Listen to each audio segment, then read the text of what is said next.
And joining us now, former FTC Commissioner Mozelle Thompson. Mozelle, it's been a while. Good to see you again. So I've been reading through this complaint, and I know you might be hesitant to be critical of this kind of thing, but there's some stuff in here that kind of blows my mind.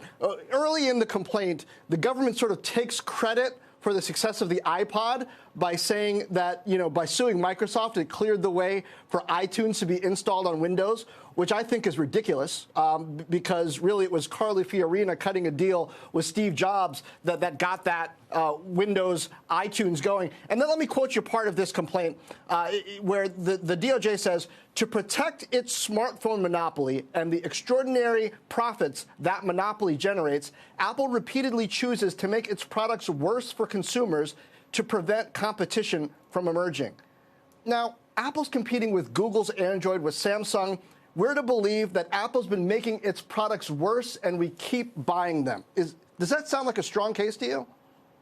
Well, it's going to be an interesting challenge because this is a case where they're not only going to have to show that there's harm to competition, but they're going to have to show that consumers are not benefiting. I mean, Apple makes a product that people like, and it bundles it with services that people like. Now, there's a lot of competition out there, as you note, John, is that Google and others are pretty big boys, so they know how to compete. So it's going to be an interesting challenge here because it's going to be bigger than just mere showing that competition is hurt, because there's a lot of competition here. Now, it's also important because this case, there's a pretty broad-based attack on the iPhone and everything that attaches to it. And Apple says, and it's a legitimate concern, is that does that mean that we can't innovate for our own products and interoperability? Does that send a chilling effect? So it's going to be an interesting challenge to talk about what consumers actually feel and where they benefit from this. It's hard to challenge a product that's extremely popular. Okay, to paraphrase Mark Antony here, I'm not here to defend Apple. I'm not saying they do everything right, certainly in their ecosystem. But I wonder, is the DOJ in a way trying to redefine monopoly and monopoly power here? Globally, Android has 70% plus market share. In the U.S., maybe the iPhone has between 50 and 60% market share, but not all of that is premium smartphones. So how do you define a market where you can argue that Apple itself has monopoly power? And that 64% there, I have issue with that number. That's based on the sell-in Q4 of 2023. It's not the overall installed base. How do you have to define monopoly in order to argue here that the iPhone has monopoly power in this market?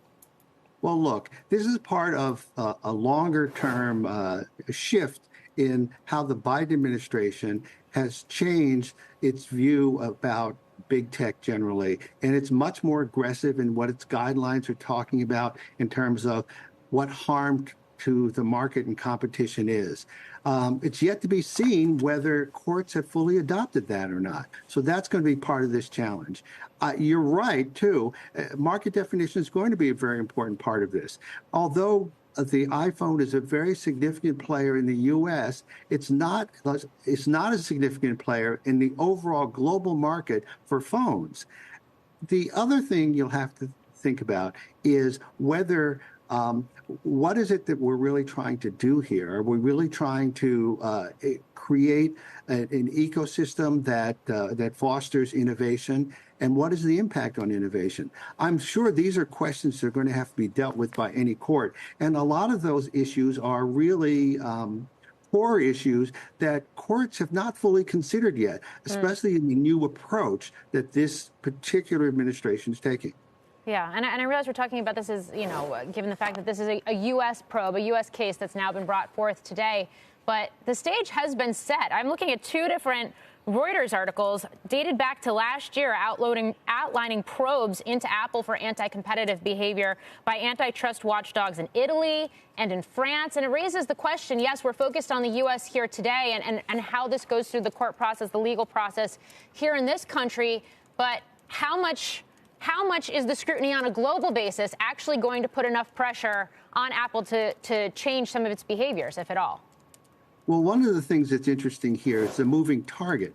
You know that Apple's not operating in isolation. At the same time, the EU is talking about its new Digital Markets Act, and it's asking companies like Apple to change some of their practices and how they allow people to participate on their platform. So while the DOJ is suing about how this is happening in the United States and what Apple is doing, Apple is iterating at the same time. So some of the challenges that they're going to have about the DOJ is complaining about may actually not be there or may look at very different by the time this case goes to trial.